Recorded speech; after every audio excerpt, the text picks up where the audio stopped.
Supreme court ने साबिक वजीर आला पंजाब परवेज इलाही की हिरासत गैर कानूनी करार देने के लिए दायर दरखास्त पर समाअत गैर मुय्यना मुद्दत तक मुलतवी कर दी।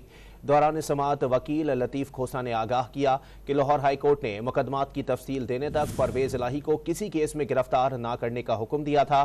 जस्टिस मुसर्रत हिलाली ने इस्तफसार किया कि ऐसा रिलीफ किस कानून के तहत दिया जा सकता है।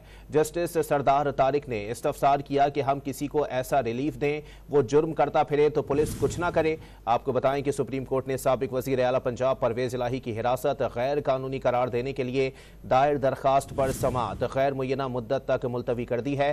दौरान समाअत वकील लतीफ खोसा ने आगाह किया कि लाहौर हाई कोर्ट ने मुकदमात की तफसीलात देने तक परवेज इलाही को किसी केस में गिरफ्तार न करने का हुक्म दिया था।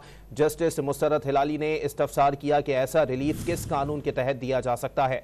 जस्टिस सरदार तारिक ने इस्तफसार किया कि हम किसी को ऐसा रिलीफ दें वो जुर्म करता फिरे तो पुलिस कुछ ना करे।